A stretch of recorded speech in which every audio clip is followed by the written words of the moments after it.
देखिए, दुष्यंत ऐसा बालक है जिसके बारे में मैं कोई कमेंट नहीं करना चाहता।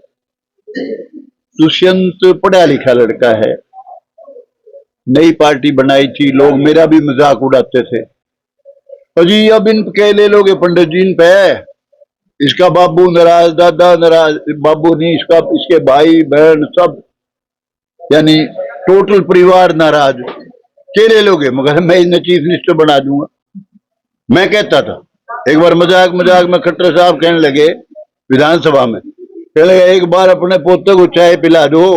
खट्टर साहब मैं तो इस नाप वाली कुर्सी बिठाऊ था, लेकिन यो तो खोपर धन की बोरी में बढ़ गया, लिकड़ जाए नहीं।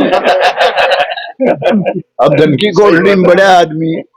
अब उसके बारे में बालक है, देखो काबिल था, पढ़ा लिखा था, टावरिंग पर्सनैलिटी थी। चौधरी देवीलाल यहाँ के बहुत बड़े नेता रहे, उनका पड़पोता था। वो अगर सही सही चलता, मेरे को साथ रख लेता तो मैं कोई गलती भी नहीं करने दूंगा उसने। और उसका रास्ता चीफ मिनिस्टर बनने का था, लेकिन वो तो एकदम सब कुछ भूल गया। जैसे बालक है ना, क्योंकि मैं तो हेलीकॉप्टर लूंगा, ले ले बेटा हेलीकॉप्टर, मैं तो रेल लूंगा।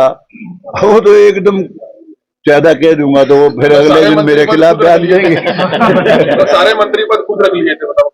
चलो कुछ नहीं था वो, दैट इज ए वो पुराना बुरी याद, वो यादें हैं, मत याद। ये नहीं कि वो पूरे गुनाहगार है, वो पूरे गुनाह मैं भी हूं।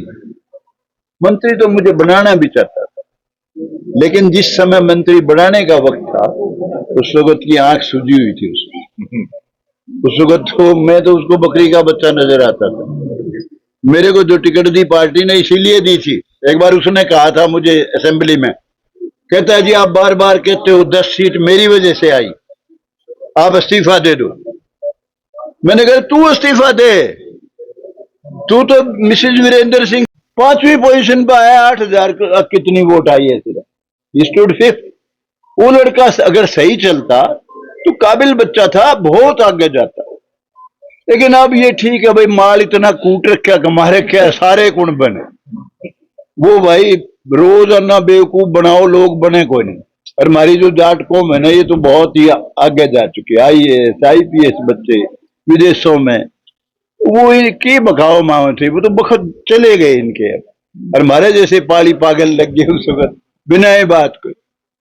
हम उला डाले हैं भाई, छोरन ने मजबूर कर दिया, क्या करें कि पापा अगर MLA बने तो इसी से बनेगा। मैं तो राजी भी नहीं था, क्योंकि मैंने इनके सारे खेल देख रखे हैं। चौटाला साहब का समझौता बीजेपी से, अभी यार यूं कहता था, अब तो बेचारे खेल आपके क्या बोलूं, सारी बीजेपी उजाड़ दी उसने 2000 में।